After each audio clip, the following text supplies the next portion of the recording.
Amis de la chaîne 45e parallèle Nord, bonjour. Donc il y a longtemps que j'ai pas communiqué parce que comme vous savez j'étais toujours à fond à 100% sur plusieurs projets, plusieurs trucs. Donc je vous fais une vidéo d'actualité parce que j'ai pas mal de choses plutôt importantes à vous communiquer concernant la moto ou les motos on va dire, et concernant la maquette. Alors je vais commencer par, comme par hasard, par la maquette, parce que bon, ceux qui sont abonnés, vous savez que sur la chaîne 45e parallèle Nord, il y avait plusieurs playlists. Il y a la playlist, disons, je vais schématiser, moto, voyage à moto, la playlist Duramart qui s'occupe de montrer les réalisations en matière de maquettisme, et puis il y avait d'autres playlists sur la plongée. Donc à partir de maintenant, en fait, j'ai séparer les thèmes, c'est-à-dire que la chaîne 45e parallèle Nord sera consacrée uniquement à la moto et à la préparation voyage moto et film, etc. Et j'ai créé une deuxième chaîne YouTube qui s'appelle Duramart. Et là, vous allez retrouver exclusivement les vidéos sur le maquettisme militaire. Alors pourquoi j'ai fait ça? Parce que à partir du mois de novembre, là, première semaine de novembre, je vais commencer à montrer en live la création de la scénette que je vais faire pour Paris 2025. Donc, je vais faire des lives. Alors au début ce sera des vidéos enregistrées parce que j'ai pas encore le matériel adéquat pour faire quelque chose de propre.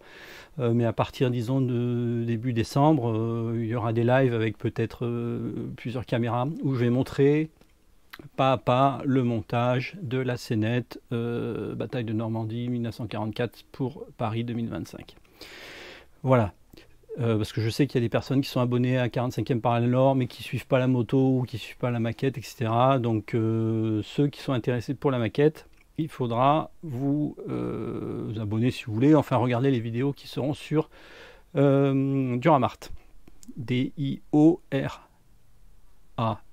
'ART. Voilà. Donc en plus je me suis investi, j'ai d'autres maquettes à préparer pour la fin d'année 2024, donc on a de quoi s'occuper, montrer du montage, de la peinture, du machin pendant des soirées complètes d'hiver et plus. Concernant la moto ou les motos, plusieurs nouvelles. Concernant le dromadaire, ceux qui connaissent le dromadaire, la BMW R100 GS avec laquelle je suis parti au Cap Nord avec mon fils en 2018, au mois de mai de cette année, j'ai eu un souci sur la route. J'ai une vis qui maintient le disque de frein avant et des vis qui se sont desserrées, et il y en a une qui est allée me percer le tube de fourche à droite. Et avec l'inertie, tout ça, ça m'a foutu un bordel pas possible. C'est-à-dire j'ai tube de fourche percé avec évidemment l'huile qui s'est répandue partout. Ça m'a cassé le disque à l'avant. Et en plus, ça m'a créé un problème au niveau de l'étrier. Bon, j'étais à 150 km de la maison, donc je suis rentré sans fourche, sans frein avant. Mais j'ai réussi à rentrer. S'offrait à moi 3 solutions, parce que ça engendre des frais. La première solution, c'était je laisse la moto comme ça, je la démonte, je la vends pour pièces, ou je m'en sers de pot de fleurs pour décorer la maison. Vu tous les voyages que j'ai fait avec cette moto et disons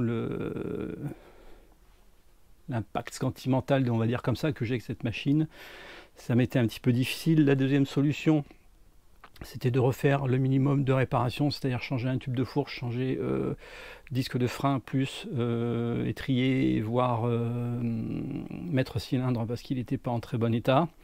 Donc c'était faire un minimum de frais, sachant qu'elle a 200 000 km, elle est de 1988. Il allait y avoir peut-être d'autres soucis sur la moto dans les mois qui venaient ou les années qui viennent.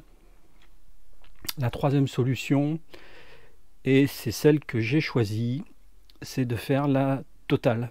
C'est-à-dire que faire une grosse transformation de la moto, grosse révision des 200 000 on va dire, avec transformation de la moto pour en faire une moto sur mesure. La moto idéale pour moi, pour le Grand Raid, voire plus que le Grand Raid. le tour. Donc j'ai envoyé des messages à des ateliers en France. Évidemment, personne ne m'a répondu. Apparemment, ce type de machine un peu vieille, ça n'intéresse plus. C'est-à-dire que maintenant, si vous n'avez pas la dernière moto ou c'est simplement brancher l'ordinateur pour savoir ce qu'elle a, ça n'intéresse plus beaucoup d'ateliers spécialisés en France. Donc je suis rentré en contact avec un artisan en Allemagne qui est prêt à me faire une grosse transformation de la moto. Non seulement il est prêt, mais le dernier week-end de septembre ou tout début octobre, je suis parti avec la remorque. La moto sur la remorque, je suis allé en Bavière, je suis allé en Allemagne. J'ai fait mes 800 km dans la journée. Je suis resté 2 jours en Bavière où on a discuté du cahier des charges, de ce que je voulais exactement sur la moto, en termes de suspension, en termes d'autonomie, en termes d'emport-bagagerie, en termes de tableau de bord. Évidemment, on n'a pas le droit de trop toucher au moteur parce que la carte grise fait foi dans ce cas-là, donc pas de modification de puissance. Et comme la moto a beaucoup roulé, on fait la totale. Il fait la totale, il ouvre complètement le moteur. Chaque pièce va être démontée, va être vérifiée, la transmission, la boîte de vitesse, tout ça va être démonté. On change beaucoup de choses, énormément de choses sur la moto. C'est un artisan qui connaît parfaitement ces types de motos, qui n'a travaillé pratiquement que sur les 100 GS. Donc il la connaît de A à Z, voire Z'. Donc il a tout de suite vu du premier regard ce qu'il y avait à faire sur la machine, et voire plus, en fonction de ce que je lui ai dit. On a resté une journée complète pour décider de ce qu'on allait faire sur la moto. Elle y est au moins pour plusieurs mois, voire plus. Donc j'ai plus la R100 GS, elle va être complètement modifiée. Je ne vous dis pas comment ce sera la surprise quand elle reviendra ici, parce que je rentrerai par la route d'Allemagne. Ça c'est la première chose. Et puis évidemment, puisqu'il y a une transformation complète, il y a des projets dans des tiroirs. Pour l'instant, les tiroirs sont bien au fond, mais il y a des projets pour rouler avec la machine. Deuxième moto, la XT400. La Yamaha, vous savez pas, que je suis allé à Barcelonnette avec la 400 Yamaha. Je me suis amusé comme un gamin qui avait une 103 SP. Elle marche super bien, seulement elle roule en crabe. C'est-à-dire que les roues sont pas alignées. Il y a un problème de frottement quelque part, au niveau de la pédale de frein par exemple. Donc c'est que la moto, sûrement avant, le propriétaire d'avant, il avait chuté ou elle a tapé quelque chose. Il y a sûrement un endroit qui vrillait. Pareil, j'avais 2 solutions.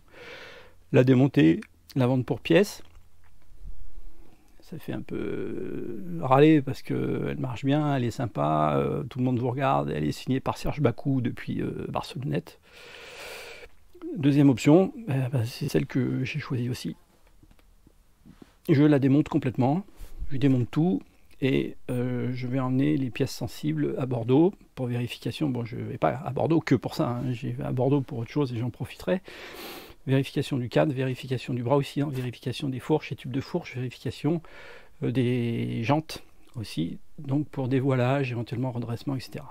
Donc la moto, pareil, ça va être immobilisation pendant plusieurs mois. Peut-être plus, mais quelques bons mois. En plus, je voudrais peut-être la passer en 12 volts. Donc évidemment, si je fais des modifications comme ça, c'est qu'il y a aussi dans les tiroirs des trucs qui se rangent tout doucement. Pour partir... Bref, on en reparlera au moment voulu. Ce ne sera pas avant 2026, je vous rassure, parce que je n'aurai pas le temps d'ici là. Donc voilà, pour moi, c'est important de communiquer là-dessus. En résumé, pour ceux qui veulent suivre le montage maquettiste, ce sera à partir de novembre sur la chaîne YouTube Duramart, en live si possible, avec des lives 2 à 3 lives par semaine, parce que j'ai un peu plus de temps maintenant pour pouvoir me lancer là-dedans, et j'ai un impératif qui est le mois de juin 2025. Voilà. Et la moto, j'ai plus de R100 GS parce qu'elle est en réfection complète en Allemagne. J'ai plus de XT400 parce que je vais la dépoiler complètement pour la remettre, pour qu'elle soit prête à faire des raids assez loin. Même si c'est une 400, même si ça démarre au kick, même si c'est un mono, je peux vous dire que c'est vraiment jouissif de rouler là-dessus. Et puis j'ai d'autres projets à titre personnel, mais ça je n'en parle pas. Je vous en glisse simplement l'info, c'est que j'en parlerai quand les choses auront abouti un an ou deux. Donc voilà.